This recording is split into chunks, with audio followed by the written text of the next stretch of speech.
अपना दीवाना बनाया, जिस सिवा नजर कुछ न आए, यूं रंग मुझे पर अपना चढ़ाया, तुम्हारे सिवा नजर कुछ न आए, यूं रंग मुझे पर अपना चढ़ाया, अपना चढ़ाया।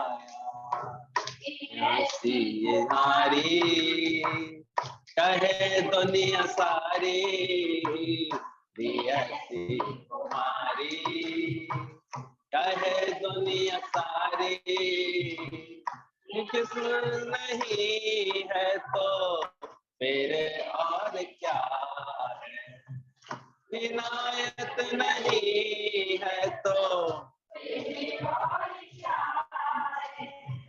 दीवानों का मेला है सत्संग वेला, इनानों का मेला है सत्संग वेला, ये जन्नत नहीं है तो फिर और क्या,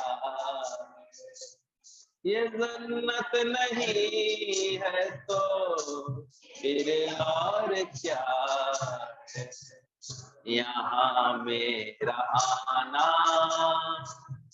आकर न जाना, यहाँ मेरा आना आकर न जाना, ये किस्मत नहीं है तो फिर और क्या, ये किस्मत नहीं है तो।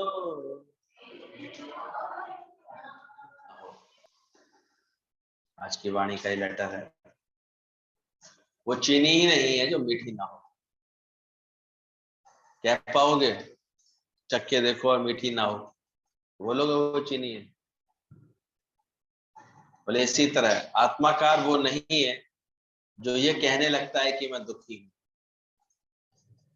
अगर कभी भी एक पल के लिए भी ऐसा भाव आता है, अरे बहुत परेशान हूं, बहुत दुखी हूं, बहुत दिक्कत है, तो ये बात सिद्ध करती है कि अभी तुम पूरी तरह से आत्माकार नहीं हुए। आत्माकार वो नहीं है जो कहता है मैं दुखी हूं। इच्छा वासना कभी भी जाने वाली नहीं, पर भगवान के दर्शन से इच्छा उत्पन्न ही नहीं होती। जहां दुनिया वाले ये बात सोचते हैं, अनुभव बनाते हैं कि ये इच्छा वासना खत्म होने वाली नहीं है, एक निकालते हैं दूसरी आ जाती है, दूसरी निकालते हैं तीसरी आ जाती है, ये सही बात है। लेकिन फिर भी भक्तों ने अनुभव बनाया है कि भगवान के दर्शन से इच्छा उत्पन्न ही नहीं होती। ईश्वर का दर्शन यानी ईश्वर का ज्ञान आ जाएगा जब आपको यह अध्यात्म का बोध हो जाएगा, फिर एक अभ्यास करने वालों की ऐसी मति बन जाती है, क्या मांगू कछु फिरना, इच्छा मात्रम अविद्या, चित्त व्याकुल होने लगता है, विचलित होता है। ढूंढा करो कौन सी इच्छा अंदर थी, कौन सी बात अंदर थी जिसको तुमने अभी तक ज्ञान से जीता नहीं है, वो तुमको परेशान कर रही थी। तो भगवान के दर्शन से इच्छा उत्पन्न ही नहीं होगी। त्याग का फल है सन्यास, और सन्यास है कामना से कोई कर्म नहीं करना। हम लोग क्या सन्यास बाहर कपड़े बदलने को सन्यास नहीं बोला, साधु बनने को सन्यास नहीं बोला, जंगल में चले जाने को सन्यास नहीं बोला, पर हर वो भाव हमारा जो बिना कामना के किए गए कर्म, वो सन्यास ही है, सन्यास। और गुरु ऐसा ही अभ्यास कराता है हमारे जीवन में, कर्म तो हो गए तुम्हारे जीवन से, लेकिन एक बात उसमें विशेष रूप से दिखाई दे कि जैसे तुमको कोई कामना ही नहीं, कर्म हो रहा है पर कामना नहीं, इच्छा नहीं, पढ़ रहे हैं अच्छा बनने के लिए, कामना नहीं। ये जब आर्ट आ जाएगी ना, समझ आ जाएगी, फिर दुख सुख लगने बंद हो जाए। फिर इतनी सी बात होगी, रेस है, जो घोड़ा तेज दौड़ेगा, अच्छी प्रकार दौड़ेगा, वो निश्चित आगे पहुंचेगा। तो ये कामना ना करके कि मैं सफल हूं, ये कामना करते हैं कि मैं भी अच्छे से दौड़ूं। इस बार नहीं तो नेक्स्ट टाइम मैं अपनी पूरी दम लगा के दौड़ लूंगा और अच्छे से पढ़ाई कर लूंगा और अच्छे से निकाल लूंगा इस बात को। कोई कमी रह गई होगी उसको दूर करूंगा। और उसके बाद भी ज्ञानवान को कामना नहीं है, क्योंकि वो सबसे सुप्रीम में क्या रखता है, परमात्मा का हुक्म, मर्जी है विधाता की, होगा तो वही जो उसकी मर्जी। इसलिए वो अगर फेल भी होता है ना तो लड्डू बांटता है, तो कामना रहित होता है ना अंदर से, वो जानता है कि ईश्वर की इच्छा पूरी हो रही है। बच्चे ने अच्छे से मेहनत की थी, खूब अच्छे से पढ़ाई की थी, सब किया था, रिजल्ट निकला तो गया मंदिर में मिठाई बांट रहा था। पुजारी ने पूछा क्या बात है भाई, मिठाई बांट रहे हो, फर्स्ट रिजल्ट निकला है। अरे अच्छा, फर्स्ट आए होगे? बोले नहीं। तो सेकंड आए हो? नहीं। तो थर्ड आए हो? बोले नहीं। बोले फिर? बोले बस सफल नहीं हुआ, पास नहीं हुआ, फेल हो गया। बोले फेल हो गए तो भी मिठाई बांट रहे हो? अब पुजारी को भी हैरानी लगी। बोले तो क्या हुआ, मैंने अपना प्रयास पूरा किया था, मैंने अपनी चेष्टा पूरी की थी, पूरी ईमानदारी से की थी, भगवान की इच्छा पूरी हुई है, मैं उसके लिए मिठाई बांट, मेरे मत कछु और है और प्रभु के मत कुछ। ये है सही एक तालमेल परमात्मा, सही समझ। कर्म भी करता है ज्ञानवान पूरा, लेकिन किससे रहित है, कामना से रहित।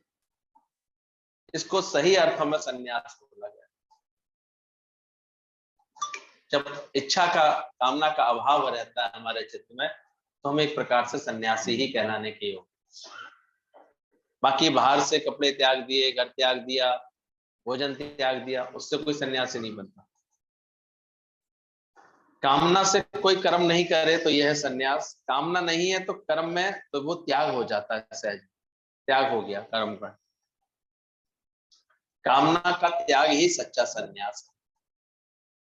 इसलिए शास्त्रों में गुरुजनों के मुख से ये बात समझ में आती है कि कामना का त्याग ही सच्चा सन्यास। और सत्वगुणी वृत्ति जब बन जाती है तो ये बात धीरे धीरे समझ में आ जाती है, सात्विक वृत्ति बनती है कि हमको सिर्फ निकालना है अपनी कामना, इच्छा को निकालना है, फिर जैसा भी कर्म सामने आ जाए। अब लीला है परमात्मा की। वो राजा का जब अंतिम समय आया तो बारिश कोई नहीं था, योग्य राजा था, प्रजा बहुत संतुष्ट थी, खुश थी उसके राज्य में। तो अपने मंत्रियों को बुला करके बोलता है मुझे ऐसा लग रहा है मेरा शरीर नहीं रहने वाला है। बोले महाराज फिर आपके बाद कौन संभालेगा इस राज्य को, हम कैसे करें, आप हमें कोई मार्गदर्शन दीजिए, आप हमें कोई निर्देश दीजिए, हम क्या करें। राजा ने कहा मुझे कल रात स्वप्न आया है, इसलिए मैंने तुम सबको बुलाया है। मुझे देव प्रेरणा आई है, परमात्मा की ऐसी प्रेरणा आई है कि मेरी मृत्यु के बाद तुम सुबह उठ करके जिस पहले व्यक्ति को तुम सरहद पर देखोगे, वही व्यक्ति इस देश का राजा बनने के लिए। मंत्री बहुत आज्ञाकारी थे। राजा के मरने की खबर आ गई रात तक। वो लोग सुबह ही सुबह 3-4 बजे निकल गए, 3 बजे ढूंढने निकल गए कौन पहला व्यक्ति हमको सीमा पर मिल सकता है। तो कहते हैं सुबह ही सुबह एक संत प्रकृति का, सन्यासी प्रकृति का व्यक्ति वहां टहल रहा था। संत लोग तो वैसे भी जल्दी उठ जाते हैं, सुबह उठ करके टहल रहे थे। हमारे आओ 5 बजे घूमते आज तो टहलते हुए आते दिखाई देते हैं आचार्य जी। हमने कहा देखो, और वो भी कहाँ से आ जाते हैं, आगरा से, यानी निश्चित रूप से वहां 4 बजे चल दिए होंगे, तो ब्रह्म मुहूर्त में आगरा टहल रहे होंगे, 5 बजे यहाँ टहल रहे होते हैं, 6 बजे से हम लोग प्राणायाम शुरू कर देते हैं, 7:30 तक चलता रहता है। तो और उसके बाद भी इन्हें लगता ही नहीं कुछ कर रहे हैं ये, क्योंकि कुछ भी कामना का बोध ही नहीं है। तो उसको भी ऐसे ही लेकर के आया गया, भाई ऐसे ऐसे अब आपको राजा बनना है। उसने कहा ऐसी तो मेरी कोई कामना नहीं है, मेरी कोई इच्छा नहीं है, मेरा तो जीवन परमात्मा के लिए, परमात्मा में मेरे को अपना मन रखना है। और मंत्रियों ने कहा नहीं, आपको हमारा आग्रह मानना ही पड़ेगा और ये हमारे राजा का आदेश है और अंतिम आदेश हम राजा का नहीं टाल सकते। समझ गया राजा को कोई देव प्रेरणा हुई है, इस कारण उसने ऐसा कहा है। समझ गया ये लोग भी बड़े राजा के राजभगत हैं, ये राजा की बात को अवश्य पूरा करना चाहेंगे। उसने भी प्रेम से सहमति दे दी, ठीक है अगर ऐसे ही आपकी मर्जी है, मेरी तो कोई कामना नहीं है, तो मैं राजकाज संभालने में आपका नेतृत्व कर दूंगा, सहायता कर दूंगा। संभालने लगा वो राजकाज। अब संत प्रकृति का होके राजकाज संभालेगा तो राज्य में तो फिर चारों तरफ वृद्धि होगी होगी। आज देखो कोई ऐसा नेतृत्व आ जाता है जो जिससे हमें लगता है कि इसकी अपनी कोई कामना नहीं है, अपनी कोई जिसकी चाहना नहीं है, अपने लिए कोई स्वार्थ नहीं, तो कल्याणकारी नीतियां ज्यादा लाता है वो राज्य में। अब चारों तरफ भला कल्याण हो रहा था, प्रजा की भलाई हो रही थी, ऐसे कठोर कर्ज वो थे, टैक्सेस थे वो हटा लिए गए थे, चारों तरफ खुशहाली थी, शांति थी, ज्यादा खर्चा राजा का कोई राजसी खर्चा था ही नहीं ज्यादा वेस्ट। राजस्व की नियम ही संयमी था, सो भाई अपने सब नियम संयम से राजकाज संभालता था, तो सब प्रजा अधिकारी भी सब सतर्क होकर के रहते थे। शुरुआत में देखा नहीं, मोदी जी टाइम से पहुंचते थे, सबको पहुंचना पड़ता था 9 बजे तक। 9 बजे तक सारे सरकारी ऑफिस 10 बजे तक सजे आते थे, फिर ढीले पड़ गए थोड़े थोड़े। क्या करे, वो हड्डी लग गई है कुत्ते के मुंह को, वो छोड़ नहीं पा रहा है बेचारा। कोशिश तो बहुत कर रहे हैं, फिर गलत कर्म आचरण करते हुए कर्मचारी फिर पकड़े जाते हैं तो फिर उनको बड़ा लज्जित होना पड़ता है। लेकिन यथा राजा तथा प्रजा बोला गया है, तो जब वो संत प्रकृति का तो सबको संत प्रकृति का हो, सब पर असर आ रहा था, तो राज्य खूब खुशहालता को भरपूर था, चारों तरफ खुशहाली थी, प्रजा बहुत खुश थी, धन धान्य बहुत बढ़ रहा था राज्य में। तो पड़ोसी के राजा की नीयत खराब हो गई, ये तो बड़ी वृद्धि कर रहा है, बड़ा बड़ा हो रहा है।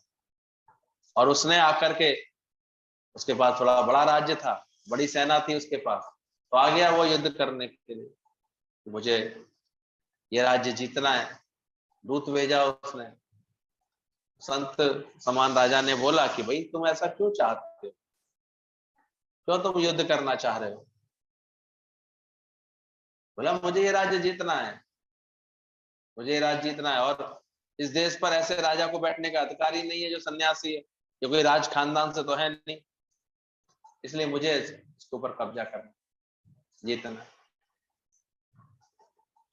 संत ने दूत को बोला कि अपने राजा को बोलो हम एक बार बैठ करके बातचीत तो कर ले, आखिर क्यों चाहता है। तो राजा आया, उसने बोला कि तुम चूंकि इस राज्य पद पर बैठने के लिए, राजा के पद पर बैठने के लिए अधिकारी नहीं हो, तुम सन्यासी हो, इसलिए मैं इसके ऊपर अपना दावा रख रहा हूँ, इसलिए जीतना चाहता हूँ, या तो मेरा दावा मानो या फिर युद्ध करो।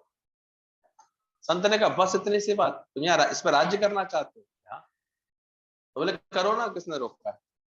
अरे तुम जो राजा बैठे हो। बोले कहाँ बैठा हूं, मैं तो चल दिया, मैं तो जैसे आया था वैसे मैं जा रहा हूँ,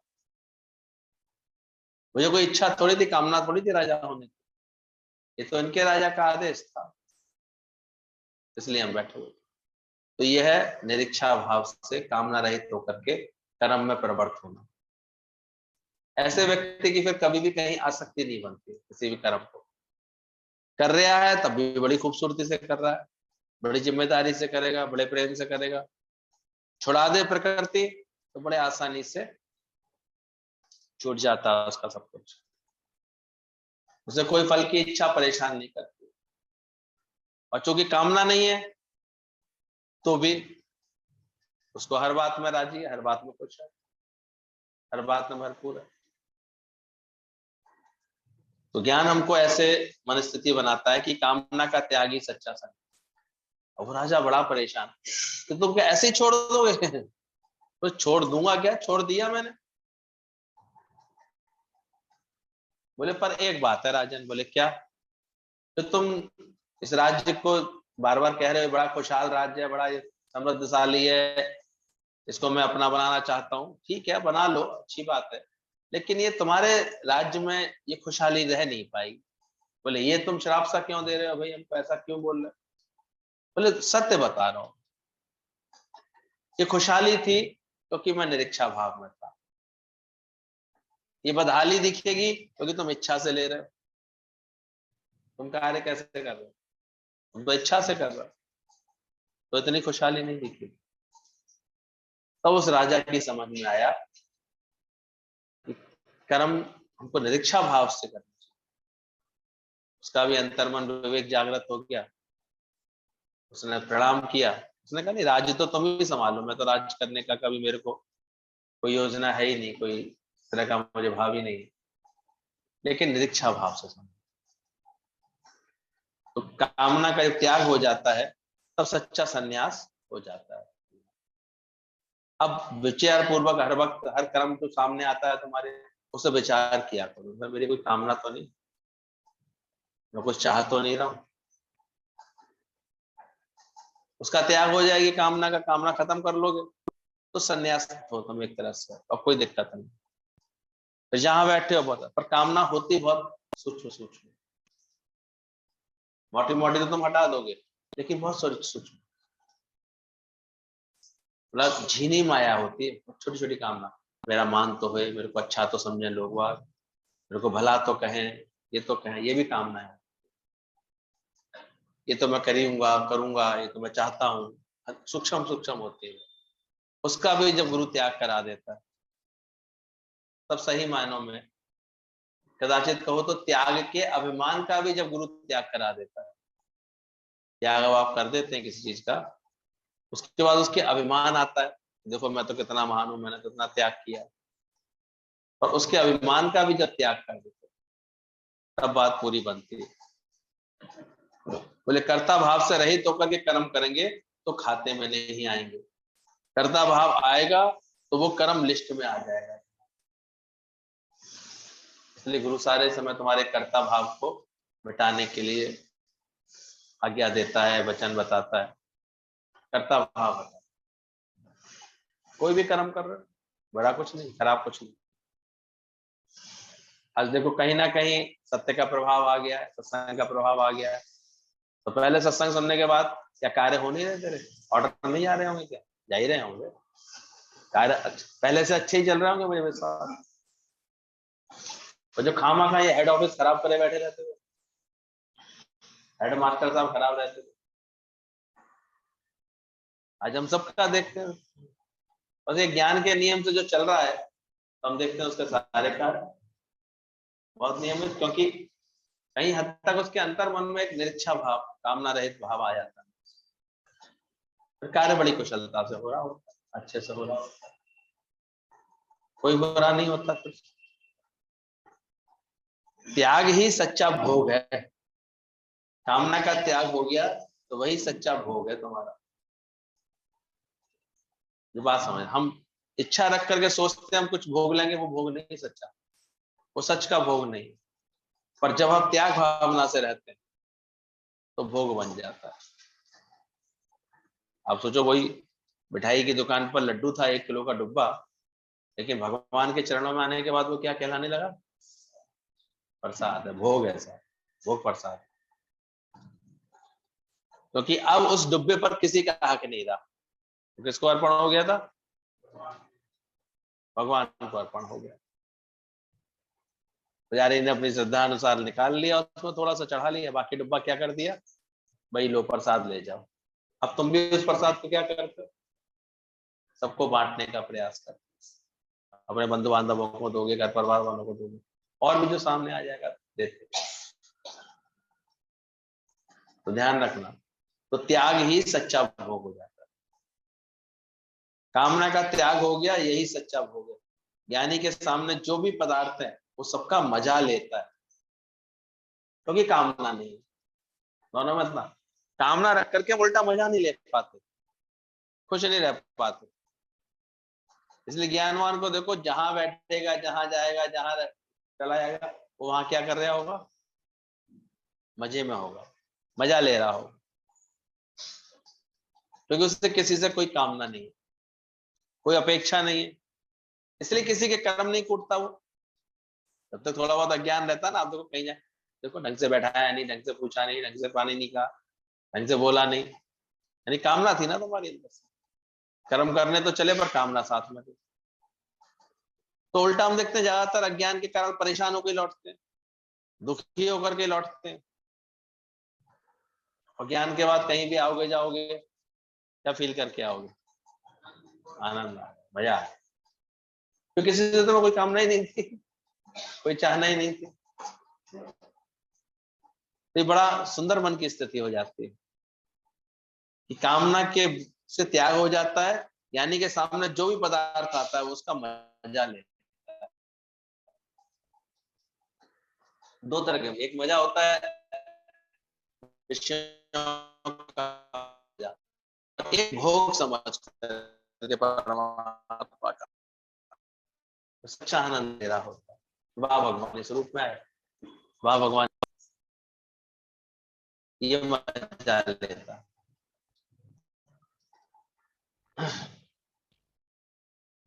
प्रकृति के सारे सुख ज्ञानी को मिलते हैं, पर उसको कुछ भी नहीं चाहिए। ज्ञानी के लिए संसार के सुख ऐसे हैं जैसे पहले से ही उसकी तृप्ति हो। तृप्त व्यक्ति है तो फिर कितने भी उसको खाने पीने का सामान रखा जाए, क्या कहेगा? भैया भरा हुआ, उसे इच्छा ही नहीं पैदा होगी कि मैं ये खा लूं, ये खा लूं, ये खा लूं। क्या मतलब भैया खा के आया तृप्त हूं। तो ऐसे ही ज्ञानवान अंदर ही अपने ज्ञान में इतना तृप्त है, सत्य के आनंद में इतना तृप्त है कि ऑटोमेटिक उसका मन फिर जगत के भोगों की इच्छाओं में जाता ही नहीं। ये निशानी है। अगर सही तरह से तृप्ति आ जाती है तो बोला प्रकृति के सारे सुख ज्ञानी को मिलते जरूर है, बल्कि और अधिक ही मिलते हैं ज्ञानवान को तो जाकर, पर उसको कुछ भी नहीं चाहिए, क्योंकि ऐसे वो चाह रहित है, कामना से रहित है, इसलिए जैसे पहले से ही उसको तृप्ति है। उसका मन ही नहीं करेगा कि संसार के सुख भोगे। तृप्ति का एहसास हुआ तो जगत छूट गया, छोड़ा नहीं।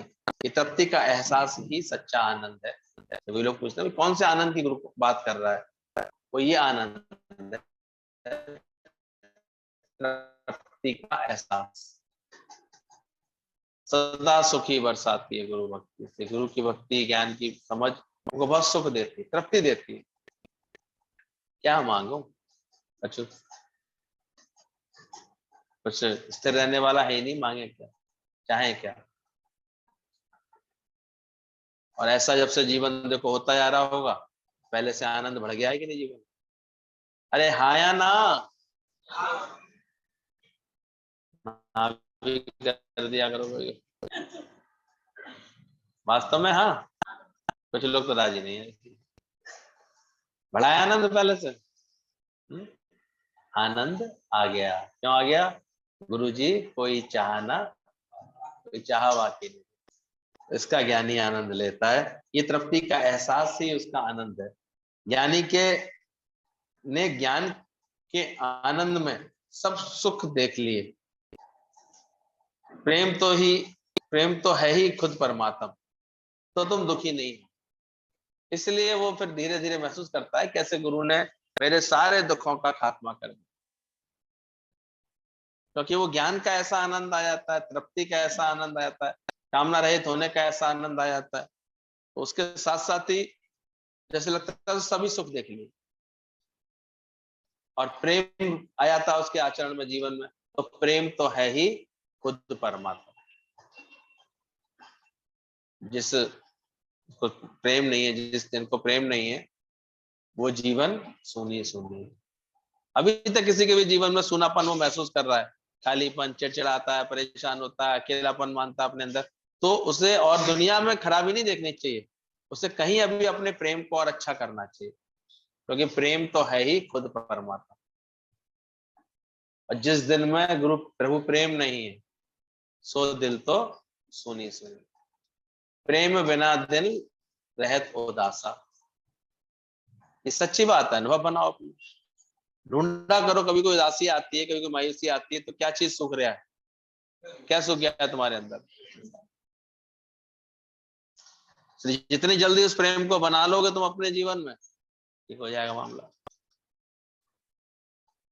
तो प्रेम का सागर है, जिसके अंदर प्रेम का सागर है, वो किसी से प्रेम की क्या चाहना करे। ज्ञानवान के चित्त की स्थिति बनती आती है, मेरे पास सागर है, अब मैं एक आध लोटे पानी की इच्छा करूंगा, मैं खुद सागर रूप हूं, किससे कुछ से कुछ मांगू। तो ये बात समझ में आ जाती है, जो खुद प्रेम का सागर है अंदर, वो किसी से प्रेम की क्या चाहना करेगा। Love it self is divine. माना जो सबसे परे हो गया वो गॉडहुड में है, वह डिवाइन है, वही सबसे प्योर है। एक शहंशाह को 100 रुपए दे दोगे तो वो लेगा क्या, क्या मुझे चाहिए क्या, पूरा शहंशाह ही मेरी है, ये क्या तुम टके पैसे का दिखा रहे हो वैसे, बल्कि उसे इंसल्ट और लगेगी। तो ऐसे ज्ञानवान जो खुद प्रेम का सागर स्वयं को जानता है, वो किसी के प्रेम के लिए तरसेगा, किसी के प्रेम के लिए कामना करेगा। ये तो अभी तक खुटेले लगे पड़े हो, कमजोर हो, तो कोई तो हो जो मुझे प्यार करे, कौन करेगा ना प्यार। तुम खुद प्यार के सागर हो, पहचानो अपना मूल पहचान। सच में जिसको ज्ञान की सही लगन लग जाती है ना, एक बार भी वृत्ति नहीं भटकती कि कोई मुझे पसंद करे। ये तो आजकल तो जैसी गंदगी फैली हुई है, जवान बच्चों में तो विशेष रूप से इतना मन अटका के, सत्संग वत्संग नहीं कर सकते, तो अटका हुआ है मन, लिखवा के देख लो, भयंकर रूप से मन अटके रहते हैं। हमें तो डर लगता है, सत्संग की बहाने आ रही है, पता नहीं कौन कौन सी जगह मन अटका के बैठते। कभी कभी वो सत्संग को ही बहाना बना लेती है, तो सत्संग के बहाने तो जाऊंगी ना, घर वाले समझेंगे सत्संग जा रही है, और पता नहीं कहाँ नैन मटक्का करने जा रही, कहाँ किसके पास कोई मैसेज देने जा रही है, कुछ मिलने जा रही है, क्या पता। सावधान, यहाँ आना तो ऐसी हरकत है कोई मत कर। ऐसे लोगों को फिर बहुत वो मिलता है अंदर से, हम देखते हैं भगवान ही कुछ ना कुछ ऐसा खेल कर देगा, पता भी नहीं चलेगा। यही तो डर है यहाँ, तुमको अपना, तुम्हारा प्रेम का सागर तुम्हारे भीतर है, उसको पहचानो कर। तुम्हें किसी के प्यार की क्या जरूरत, मुझे गर्ज न और सहारों की, एक तेरा सहारा, कहीं नहीं चित्त भटकाता। इतना गुरु भर देता है अपने, तुम्हारे ही अंदर इतना आनंद भर देगा, इतनी खुशी भर देगा, क्या मांगो, क्या मांगो कुछ। किसमें मन देखो, किसके तुम। ये तो दुनिया में देखो ऐसे इतनी बुरी हालत हुई पड़ी है आजकल, मन अटका लेंगे फिर परेशान होंगे, जिद करेंगे, रह ही नहीं गया कोई सही चरित्र हो किसी का, कोई सही समझ हो किसी के पास। चित्त अटका हुआ होगा, एकाग्रता से पढ़ाई कर पाएगा, फिर तो कर ही नहीं पाएगा, कैसे कर पाएगा। और पढ़ाई करेगा नहीं ठीक से, पास हो जाएगा, ऐसे कैसे हो पाएगा। सब चीज उसके डिस्टर्ब हो जाती है, क्योंकि वो भूल गया है कि मैं खुद प्रेम का सागर हूं। ऐसे कटोरा लेके, मम्मी प्यार दे, बहन प्यार दे, भाई प्यार दे, कोई हमें प्यार दे, कोई बॉयफ्रेंड मिल जाए, ऐसे भटक रहा, रिश्तेदार अच्छे से पूछे क्यों भटक रही है, बोल मैं खुद प्यार का सागर, मुझे गर्ज न और सहारा। ये ताकत ले गुरु से, सत्संग समझो और ऐसा महसूस कराओ अपने आप को कि मुझे किसी की चाहना नहीं, किसी की कामना नहीं। और सच में जो लोगों ने ऐसे अभ्यास किए और बन गए, आज हम देखते हैं कितने अडोल उनके चरित्र बन गए। ऐसे मजाल क्या है कि किसी एक की भी ऐसे कोई गिरावट आई हो कभी देखकर किसी को, इतनी सावधानी में चलते हैं वो लोग। अरे भोगों के रास्ते उनके घर परिवार वालों के प्रति भी छूट जाते हैं, बिल्कुल धीरे धीरे खत्म हो जाते हैं विषयों के रास्ते। चाहिए क्या मेरे पास, ये तो बिना ज्ञान के तो लोग तरसते रहते हैं, अच्छे से तो बोले एक बार, ठीक से तो बात करे, एक पास में तो आके बैठे, एक समय तो दे, काय का समय दे। तुम्हें गुरु इतना तुम्हें प्रेम का सागर बना देगा, तुम जाकर के सबको प्रेम दो, तुम जाके सबको सच की समझ दो। तो ज्ञान माने ही है, वो सबसे प्योर हो जाता है, वो खुद गॉडहुड में आ जाता है, सबसे परे हो जाता है, वही डिवाइन हो जाता है। जो परमात्म तत्व को जान लेता है उसको किसी चीज की भूख नहीं रहती। अगर कोई भी कामना, कोई तृष्णा अभी भी व्याकुल कर रही है तो इसका मतलब वो भी पूरी तरह से परमात्म तत्व को जाना नहीं। जानो तू परमात्म देव है, तू सर्वोपरि, अपना मूल पहचान। जब तक स्वयं में नहीं वो परमात्म तत्व जाना, वो आत्म तत्व नहीं जानोगे, तब तक व्यर्थ में ऐसे भटकते रहो। मान इज्जत प्यार किसी से चाहना नहीं,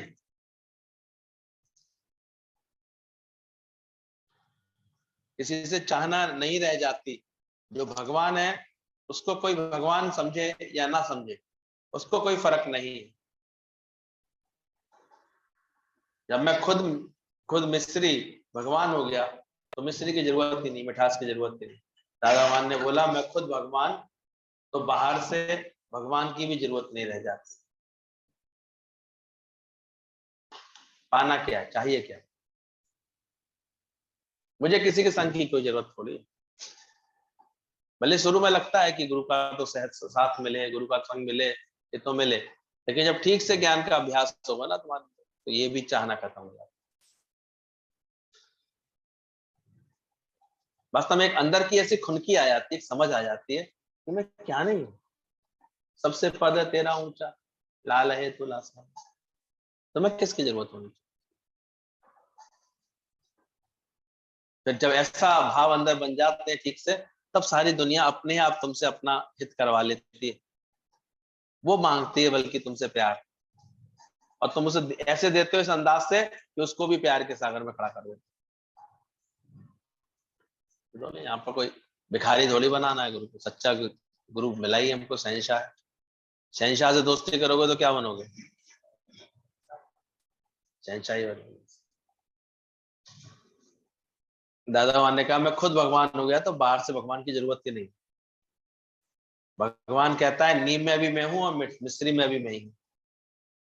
अभी धरती में जो भी बीज डालोगे, टेस्ट सच, टेस्ट संगत है। बोले इमली में भी खट्टा है और आम को मीठा कर देता है। मिस्री में मिर्च में कड़वा फल मिलेगा, तो जो बीज बोया जाएगा वैसा ही फल मिलता है। बोले टेस्ट सबका अलग अलग है। बोले जो बीज डालोगे उसका देखो टेस्ट अलग अलग ही तो निकल के आता है। बीज की महिमा है। आम का डाल दोगे तो मीठा फल निकलेगा, करेले का डाल दोगे तो कड़वा आ जाएगा, नीम का बो दोगे तो नीम के पेड़ में तो इतनी कड़वी निमोरी निकलेगी निकलेगी। तो मिर्च में तीखापन निकलेगा ही निकलेगा। तो बीज कैसा बोया है तुमने, तो तुम्हारे संकल्प का बीज कैसा होता है। बीज बोया क्या है प्राणी, जो फल मिलता है। पृथ्वी किसी से पक्षपात नहीं करती, पृथ्वी तो एक सी रहती है। मट्टी देखो एक सी होती है। जो फल निकला, जो बीज पौधा निकला, जो फल निकला, वो किस वजह से निकला, उस बीज के कारण। मट्टी ने तो पोषक दिया उसको केवल। ऐसी परमात्मा तो सिर्फ उसने एक व्यवस्था दे दी है कि पनप जाए बीज, बस। बाकी फल तो उसमें किस हिसाब से मिल रहा है, जैसा बीज ऐसा फल। तो हमको जीवन में क्या मिल रहा है, भगवान दे रहा है कुछ हम। तूने बोया क्या है प्राणी, तेरी आत्मा ही है। हम नफरतों के बीज बो रहे हैं तो बदले में क्या मिलेगा फिर हमें? क्या बो दिया था, तूने बोया क्या है प्राणी, तेरी आत्मा ही जाने परमात्मा। तो ध्यान रखना, जैसा बीज बो दोगे वही सब निकल के आता है। जो बीज बोया है वैसा ही फल मिलता है। पृथ्वी किसी से पक्षपात नहीं करती। करेले को कड़वा बनाया और आलू को मीठा बनाया उसने। जमीन में ऐसे केमिकल्स हैं जो बीज को मिटाते तथा बनाते हैं। मिटाते भी है साथ साथ, देखो बीज पहले मिटता भी है, लेकिन एक क्षमता भी है मिट्टी के अंदर, उसके अंदर में बनाती भी है। अंकुर निकल आता है, मूलांकुर निकल जाता है, फिर एक जड़ निकल आती है, तना निकल आएगा। धीरे धीरे उसमें वृद्धि करता रहता है, वो उसे मट्टी से ही तो पोषक लेता रहता है, बनता रहता है। तो ऐसे केमिकल्स हैं पृथ्वी के अंदर, ऐसी लोगों ने खोज की है कि ऐसे भगवान ने मिट्टी में एक ऐसी गुण डाले हुए, अब कितने सालों तक ही चलता है, करोड़ों सालों से चलता है। तो ऐसे ही गुरु के पास भी कोई पक्षपात नहीं होता है, जैसा संकल्प लेके आएंगे वैसा ही फल मिलेगा। अब ये नहीं समझना गुरु ने इसके संग कोई खास गुरु ने कोई वो किया हुआ है, संकल्प है। हम अभी भी देख रहे हैं जिसके जीवन का जितना संकल्प है, बहुत से सत्संग तक आ जाते हैं, गुरु जी के बड़े शुक्राने, इतना ही संकल्प तो यहीं तक रह जाते हैं बेचारे, बस आ जाते हैं। एक आता है नहीं मुझे और अच्छा जीवन बनाना है और बेहतर बनाना, तो और बेहतर बना लेता। कोई तो बिल्कुल ही संकल्प करता है मुझे तो ज्ञानवान जैसा बनना है, ब्रह्म ज्ञानी जैसा होना है, तो धीरे धीरे वो उस तरफ बढ़ने लगता है। संकल्प की सृष्टि है। तुम्हारा संकल्प क्या है? एक आके समझता है मुझे गुरु के दर की सेवा मिले, सेवा मिलने लगती है अपने आप। एक संकल्प करता है मैं सबको प्यार करूंगा, सबसे प्यार पाऊंगा, तो पाने लगता है अपने आप। गुरु कुछ नहीं करता, गुरु तो मिट्टी के समान, उसने एक ऐसा बना दिया खेल, मिट्टी ने ऐसे केमिकल अपने अंदर रख लिए कि वो जैसा तुम बीज रखोगे वैसा तुम बन जाओगे। तुम्हारा संकल्प कैसा है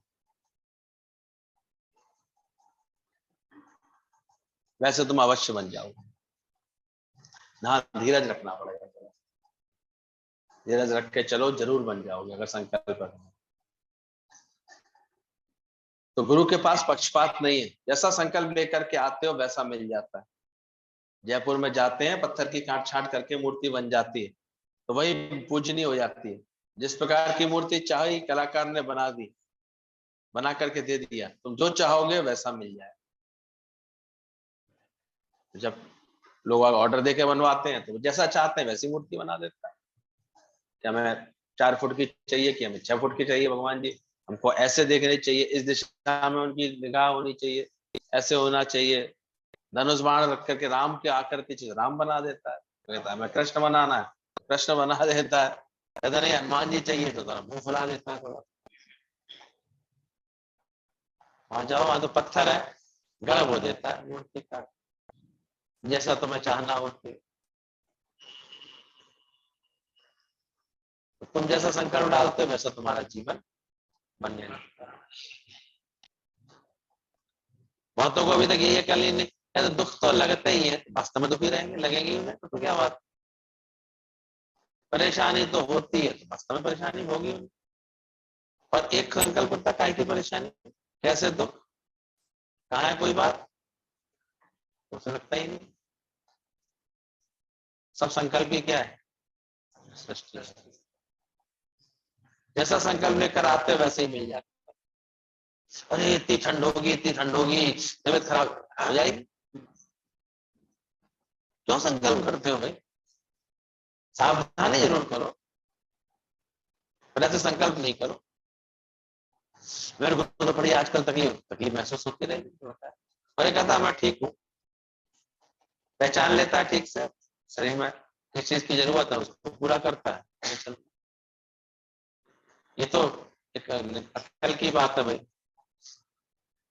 कि पता है बरसात का सीजन है और छाता भी लेके नहीं चल रहे तो फिर बेवकूफ हुई, तो भीगो गई। फिर तो पता लगा है सर्दियां हैं, शुरू हो गई है, नंगे कपड़े ही नहीं लिए, तो फिर छीको गई बैठ करके। फिर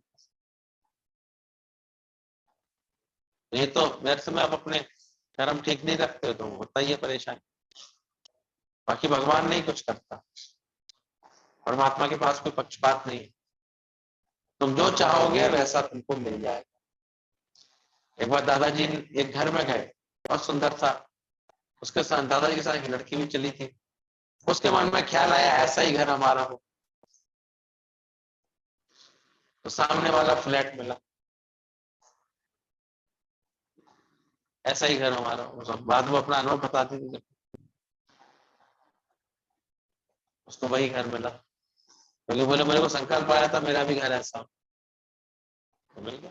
संकल्प की ऐसी दृष्टि, जो तू चाही सो तू आई।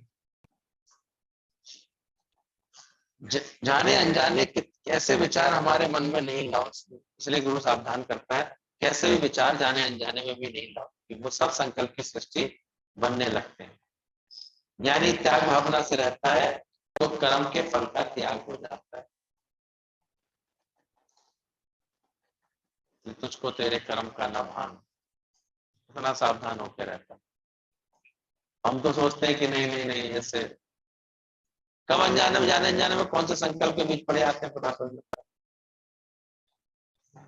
हम टमाटर के बीज ऐसे फेंक देते हैं, पता लगा बाहर जो खेती थी, जो मट्टी पड़ी थी, उसमें टमाटर का पौधा निकल आया। कभी कभी कुछ अचानक सामने आते, कहते हैं गुरु जी हमने तो अभी कुछ सोचा भी नहीं था, हमने तो चाहा भी नहीं था। और अभी नहीं चाहा था, पहले तो चाह के आए, पहले सोचा करते थे ऐसा हो, अब आगे संकल्प करना। अब भुगतो, ज्ञानी भोगेगा हंस के, ज्ञानी उसको भी आनंद से भोग लेगा। ये बात समझना। दुनिया के पास आकर के क्या मांगे? गुरु नानक साहब ने बोला भगवान से हरि जस हरि से मांग। अगर कुछ मांगने के भाव आ भी जाता है तो क्या मांगे भगवान से? भगवान को ही मांगो, हरि जैसा होना ही मांग लो, और कुछ मांगन नी का हर का, हरि जस हरि से। भगवान से अगर कुछ मांगने का भाव, क्या मांगना चाहिए? बस तू मेरे जीवन में आ जा। दुनिया आती भी इसलिए है कि व्यक्ति का घोड़ा गुम हो गया, लोग अर्जा पुर्जी करने लगे, पर उससे दुखी नहीं लगे। नहीं, क्या बात है, आप लोग सब अड़ोसी पड़ोसी आ गए, अरे सोना बड़ा नुकसान हो गया, तुम्हारा घोड़ा चला गया, और उसमें परेशान होने की क्या बात है? इसमें दुखी तो मुझे कोई बात नजर नहीं आ रही है। कल तक था मेरे पास, चला गया। और घोड़ा भी ऐसा था, वो अपने 4 घोड़ों को पकड़ के ले आया, उसे वहां इतना अच्छा लगता था, वो 2-4 को पटा लाया। यहाँ भी सब यही करते हैं, सब ऐसे प्रेम करके करके, अरे चलो चलो सत्संग चलो, बड़ा अच्छा है, आ जा। घोड़ा भी ले आया 3-4 घोड़ों को। अब तो 4-5 घोड़े आ गए उसके पास। अब फिर आ गए अड़ोसी पड़ोसी, अरे तुम तो यार बड़े फायदे में हो, तुम्हें तो बस 5 घोड़े हो गए, तुम्हारे पास तो 4 घोड़े हो गए तुम्हारे पास। उसने कहा भैया इसमें सुख की कौन सी बात है, पहले एक की सेवा करता था, 4 की करूंगा, उसमें क्या है? दुनिया तो ऐसी होती, जरा कुछ हो जाए ये दुख हो गया, जब कुछ मिल जाए ये सुख सुख हो गया, ऐसे करती रहती है। पर जब ज्ञान आ जाएगा ना सही समझ में, तो ना सुख है किसी बात का, ना दुख है। फिर थोड़े दिनों बाद एक उसका बेटा घोड़े पर चढ़ रहा था, गिर गया, उसकी टांग टूट गई, जवान बच्चे की टांग टूट गई। फिर आ गए, अरे बड़ा खराब है, देखो तुम्हारे बेटे की टांग तोड़ दी इसने, ऐसे बोले भैया मुझे तो इतना पता है, घोड़े पे सवारी करेगा तो गिरेगा भी, और गिरेगा तो टांग भी टूटेगी, ठीक हो जाएगा। और इसमें अच्छा किसको बहु, बुरा किसको? फिर थोड़े दिन बाद राजा के यहाँ सेना की जरूरत पड़ी, उनने सबके जवान बच्चों को सेना में भर्ती करने के लिए बुला दिया, युद्ध छिड़ गया था। अब सबके बच्चे तो जबरदस्ती जा रहे थे, अब इसको नहीं लेके जा रहे थे क्योंकि पैर में पट्टा चढ़ा था। अब फिर आ गए सब, अरे तुम बच गए, तुम्हारा बड़ा भाग्य है, तुम्हारा बच्चा तुम्हारी आंखों के सामने नहीं है, हमारे बच्चे का तो पता नहीं युद्ध में क्या होगा, ऐसे। तो व्यक्ति ने कहा कि तुम लोग बड़े मजेदार है सब लोग, उसी बात के लिए कभी अच्छा कहने आ जाते हो, कोई बुरा कहने आता। बोले मैं तो ना अच्छा मानता हूँ, ना किसी बात को बुरा मानता हूँ, मैं तो इतना जानता हूँ टांग टूटी पड़ी है इसलिए नहीं जा पा रहा सेना में, बस। यानी यथार्थ जानता है क्या,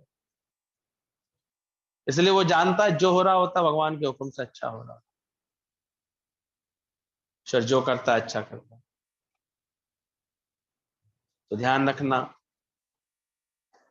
हमारा सोच के ही नुकसान होता है।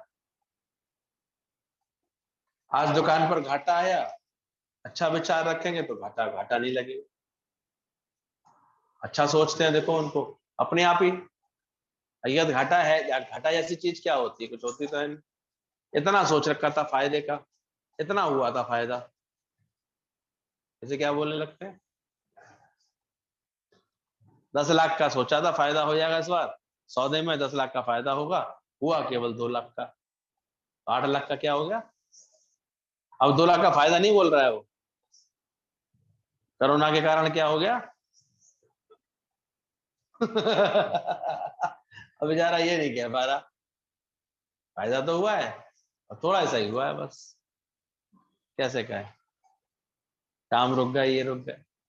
अरे काम रुके थे तो खर्चे भी तो रुक गए थे, नहीं रुके थे? कितने आराम से 3 महीने जब लॉकडाउन लगे थे पक्के पक्के वाले, कैसे आराम आराम से चल रही थी। हाँ, खाया पिया है सो अलग। अरे कपड़े तक नहीं बदले हैं बेवकूफों ने, कितनों ने तो वो एक ही बारामूडा में पड़ा दिन भर बैठे। ये तो हमारे सत्संगी फिर भी जूम में आना है, इसमें आना है तो पहन के बैठते हैं, दुनिया में ऐसे ही घूमते रहते हैं। तो ध्यान रखना, हमारे सोच में नुकसान होता है, इंसान की सोच बड़ी गड़बड़ है। दादा भगवान ने गाली से भी अर्थ निकाला, अच्छा अर्थ निकाला। बोले बदमाश कोई बोलता है तो बोलो मांस मांस खुरा है, निकल जा बोले तो दे अध्यास से निकल जा, हरामी बोले तो हरी में आराम है। गुरु ऐसी समझ बना देता है कि कोई गाली भी देता है तो हम उसके अच्छे अर्थ निकाल लेते। कोई बोले बदमाश तो क्या बोलते हैं, मांस तो बद होता ही, बुरा होता ही। हरामी बोले तो हरी में तो आराम।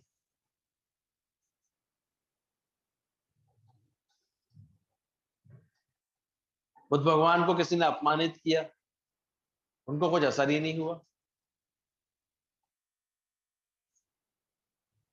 कहते हैं तुम्हारे पास कोई कुछ गिफ्ट लेकर आए, फल लेकर के आए, पर तुम नहीं लोगे तो किसके पास रहेगा?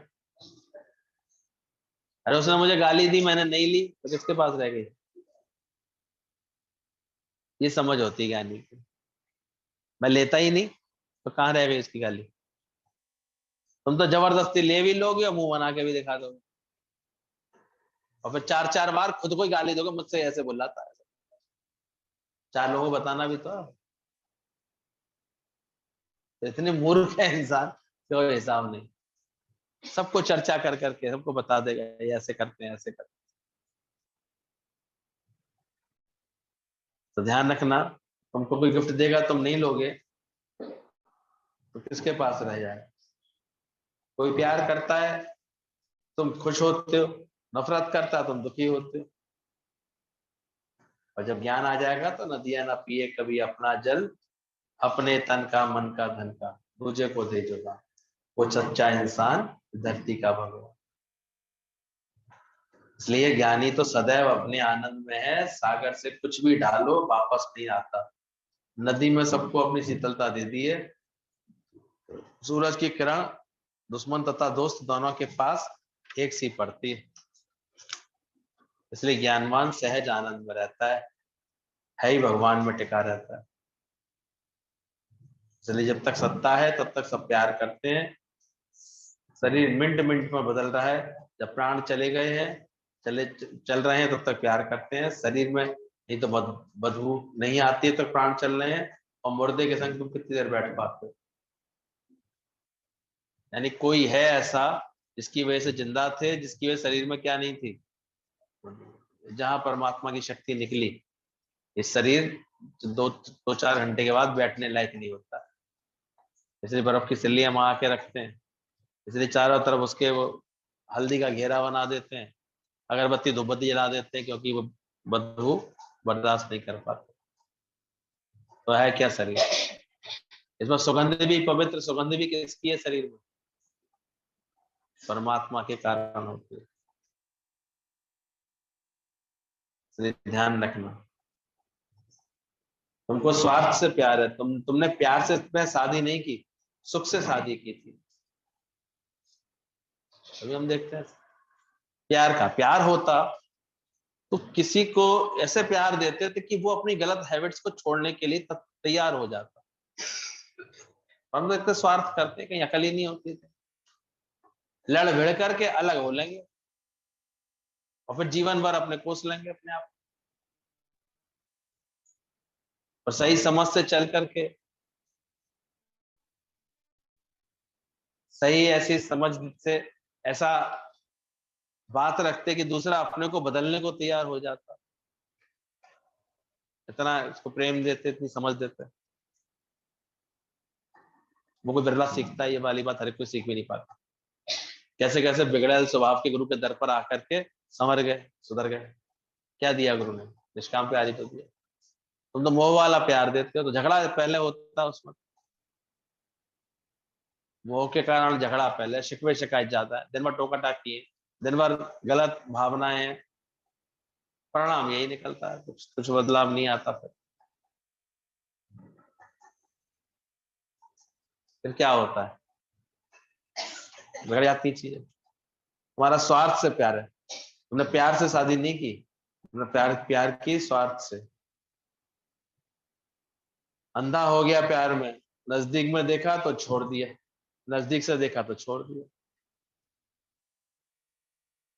इसलिए जब कोई साथ रहते हैं ना, तब उनको अपनी औकात समझ में आ जाती है। लड़के लड़की का 20 साल तक लव अफेयर चलता रहा। लड़का भी किसी कारण से जेल में चला गया था, लड़की उसको रोज जाके मिलके आती थी, रोज खाना दे के आती थी, और वो जेल में बैठा बैठा उसके लिए बड़े सुंदर सुंदर लव लेटर और कहानियां और कविताएं लिखता रहता था, सुनाता रहता था। बड़ा प्यार उनका परवान चढ़ा। 20 साल बाद जब आया, प्यार इतना था तो शादी तो करनी थी, उसी के लिए रुकी रही वो 20 साल तक। लेकिन शादी करने के बाद 4 महीने भी सुख से नहीं रह पाए। क्या हो गया फिर? दोष देखने लगे एक दूसरे के। तो प्यार किससे रहता है? आदमी स्वार्थ से। जब तक वो प्रशंसा करता रहा, तो जहां उसने आगे बोला तुम्हें ये भी नहीं आता, तुम्हें ये भी नहीं आता, सही प्यार खत्म। तो दुनिया में प्यार है कैसा? तुम भी गुरु से भी स्वार्थ वाले ही तो प्रेम करते हो, जरा कुछ कह दे गुरु फिर तुम प्यार करते। कौन सच्चा प्यार करता है?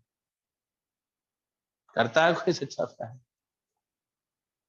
तुम सब कामना से प्यार करते हो, स्वार्थ तलाक करे सब कुछ। और प्रेम माना ही है निरीक्षा, जहाँ स्वार्थ का संबंध ना हो वहां प्रेम होता है। तो दिल से प्यार एक गुरु ही करता है।